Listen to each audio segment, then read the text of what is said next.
Hey guys, welcome back to RC Car Nation. Today's video we're going to be going over how to fine-tune your servos on your Losi 5T. So you're going to need a few things. If you're of age, you're going to need a beer, and you're going to need either some aftermarket or your stock tools. You'll need a Phillips screwdriver, you'll need a 2.0 millimeter and a 1.5 millimeter Allen wrench, and your transmitter. So let's go ahead and get started and jump right into it. All right guys, first thing that we're gonna do is go ahead and turn on our transmitter, which you should always do first. Next thing that we're gonna do is turn on our receiver. And if you happen to turn it on and the wheels look like this, what you can do is go into your trim menu and adjust it until you have it pretty much straightened out. But if it's way off like this, what we're going to go ahead and do is take our Phillips screwdriver, remove the screw on top of the servo horn, which this is the servo horn. Once you have that removed, you're going to take a 2 millimeter Allen wrench and loosen the bolt right here on the side. And what you're going to want to do is lift it off, turn your wheels till it is straight as possible, and move the servo horn till it looks like it's pretty much in place. So right here, I pretty much have my wheels lined up. So I'm going to go ahead and turn off the receiver again. This doesn't put any stress on the servo. And you're going to go ahead and tighten this down all the way.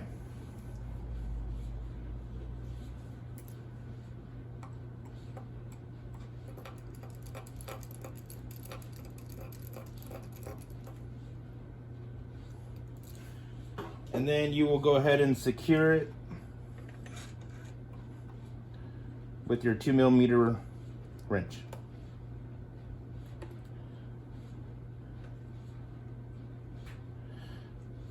All right, now it's all tightened up. You'll go ahead and turn it back on with your transmitter seal on. And now we have it pretty much aligned. If you need to do any fine tuning, if you have this type of controller, you'll go into your user menu. You'll go into your trim. And first off, you want to make sure that everything is zeroed out before you adjust anything here. I went ahead and already did this. So it's zeroed out. I have my wheels pretty much aligned. And any fine tuning that you need to do, you use your turnbuckle wrench and you will adjust it with your wrench on this turnbuckle right here, back and forth until you have it pretty much aligned. And then if you need to do any fine tuning, you'll use your sub trim and fine tune it as you're driving straight. You want to see it drive straight, and you'll use your trim to go ahead and adjust that. So once you have that dialed in, next we'll go ahead and move over to our endpoints. Our endpoints is basically the servo is going to move left and right. And as you can see, when I turn the wheel left, it's kind of pulling on the servo.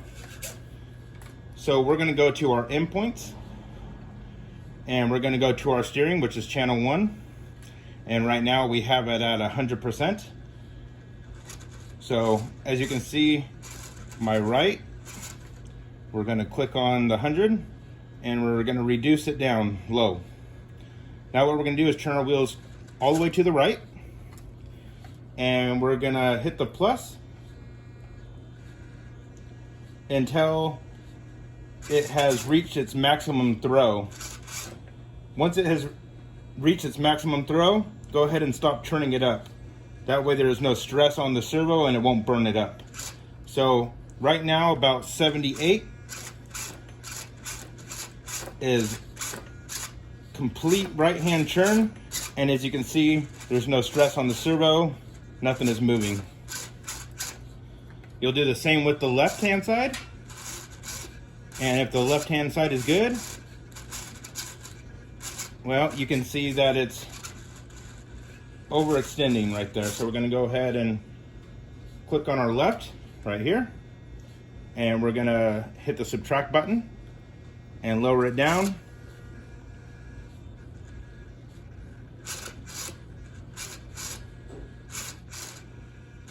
And right there is good. So now that you have fine-tuned your trim endpoints, now you will not have any stress on your servo left or right, and you'll be good to go. So let's go ahead and move to our throttle.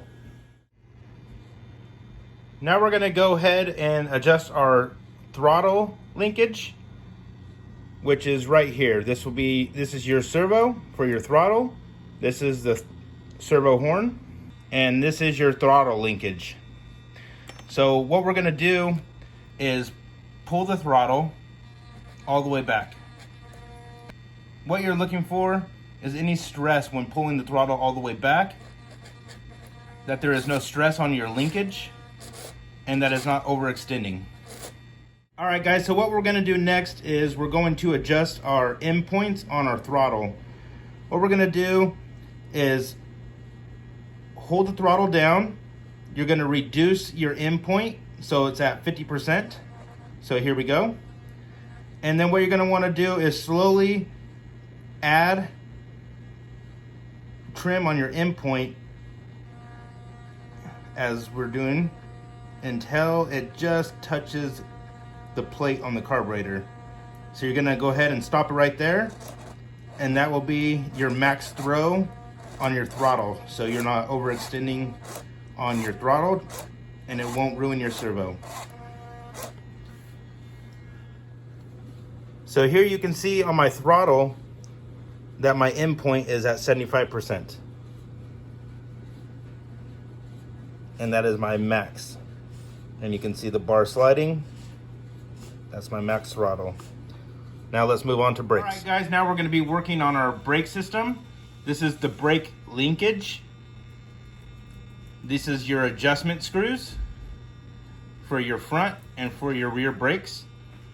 And here we have the tensioner spring and the collar that helps it return back to idle. So we're gonna go over these items right now. All right guys, just as we did with the steering servo horn, you're also gonna be doing with your throttle and brake servo horn. You're gonna go ahead and zero it out, center it up where you want it, and go ahead and let's start the fine tuning. All right guys, now we're gonna set the endpoint for our brake system. On the servo, you're gonna do the same thing. You're gonna adjust your endpoint trim on the brakes so the servo horn fully extends but does not overextend. Now what you're gonna do is watch your spring, which is on your throttle linkage, and make sure that it collapses to the collar, but it does not bend the throttle linkage. If it does, what you'll go ahead and do is adjust your collar with the grub screw and just place it a little bit further out, which I had to do to make sure that it doesn't collapse too much where it bends this rod down. So as you can see, it collapses all the way, but it doesn't put pressure on the rod and ruin your servo. So once you have that fully adjusted, you can fine tune it with the screws and you're all set to go. All right guys, let me show you how to go to your endpoint. You're gonna go ahead and hit user menu. You're gonna click on endpoint. And if you're gonna be doing your throttle, you'll highlight your brake. And you can go ahead and reduce it or add extension to your servo. And for your throttle side of it, you do the same thing as well. If you need to reduce the throw or add to the throw, but just make sure when you're adding that you get it to where it just touches and doesn't overextend so you can save the life of your servo. All right guys, one thing I did notice when I installed my new receiver is that when I pulled the throttle, that it went into brake, and when I hit brake, it went into throttle. Let me show you how to adjust this. All right, guys, so what we're gonna do to fix this issue is we're gonna hit our user menu. We're gonna hit channel reverse, and channel 2 will be my throttle, so I'm gonna hit reverse. And now let's see what happens. All right, so now when I pull the throttle, I got throttle, and when I hit brake, I got brake. The same thing goes for your steering. If you turn the wheel to the right, it should go right, but no, it's going left. If you go left, it's going right. So what you're gonna go ahead and do is hit from reverse to normal, which we have now. And now when we turn the wheel to the right, it's right. When it goes left, it goes left. So if you have any issues where it's going the opposite direction, go ahead and go to your reverse and normal and adjust it on your controller. All right, just a recap on what we did today. You can either hit menu to get into your servo channels and hit your linkage menu, or you can hit user menu. And so what we did first was we went to our channel reverse, and you're gonna go ahead and make sure that your left and right, your brake, and your throttle are working properly. Next, from there we went to our sub trim, and we made sure everything was zeroed out. Next, we went to our trim. We set everything to 0. And as I mentioned before, if your steering is way off, go ahead and adjust the horn on your servo and make sure that it is centered. And if it's slightly to the left or right, you can make your adjustments here. And last, we did our endpoints, and we made sure that our maximum throw on our left and right for the steering was set, so there was no stress. And we checked our brake and our throttle to make sure that it wasn't overextended. All right, guys, now that we have our steering, endpoints, and trim set, and we have our throttle and brake endpoints and trim set up, it's time to get out there and start running your 5T. Thanks for watching. We're done with our beer. Let's get out of here. Please subscribe, smash that like button, and hit that notification bell. Look forward to more great content on this channel. Look forward to seeing you soon.